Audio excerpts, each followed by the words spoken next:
খেজুর পাতা ও সন দিয়ে মা ও মেয়ে মিলে তৈরি করছেন মহিলাদের মাথার টুপি, প্রসাধনী সামগ্রী রাখার জন্য বাস্কেট ও বিভিন্ন ধরনের শোপিস। তাদের তৈরিকৃত এসব পণ্য সামগ্রী বিক্রি হচ্ছে ইউরোপ আমেরিকার বাজারে। সংসারের কাজকর্ম সেরে অবসর সময়ে খেজুর পাতা ও সন দিয়ে তৈরিকৃত এসব পণ্য সামগ্রী বিক্রি করে মাসে আয় করছেন কয়েক হাজার টাকা। দর্শক, আজকে আপনাদের মাঝে তুলে ধরার চেষ্টা করব কিভাবে এই খেজুর পাতা ও সন দিয়ে সুন্দর সুন্দর ডিজাইনের মহিলাদের মাথার টুপি তৈরি করা হয়, তার সম্পূর্ণ প্রসেস।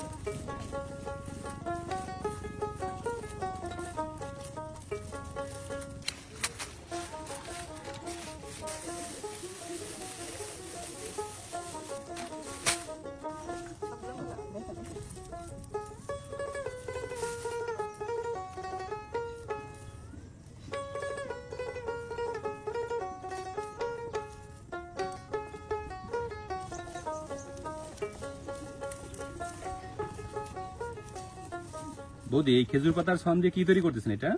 এটা মাথার ক্যাপ তৈরি করব। মাথার টুপি? হ্যাঁ। এগুলোতে কি কি ব্যবহার করতেছেন আপনি এই যে তৈরি করার জন্য?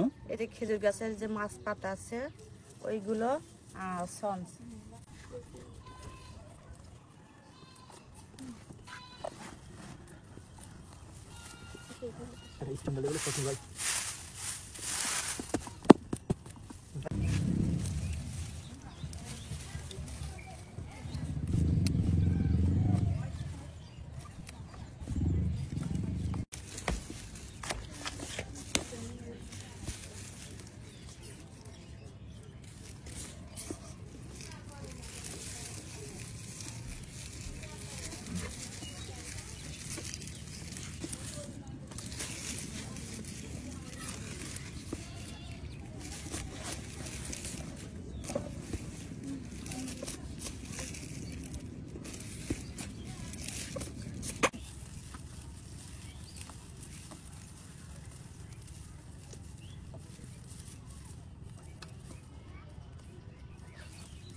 খেজুর পাতা দিয়ে আর খড় দিয়ে সুন্দর একটা মাথার টুপি তৈরি করলাম। ওয়াও, অসাধারণ। তো দর্শক, দেখতে পেলেন সেই খেজুর পাতা আর সন দিয়ে কত সুন্দর একটি মাথার টুপি তৈরি হয়ে গেল। এই টুপিগুলো কিন্তু ইউরোপ আমেরিকা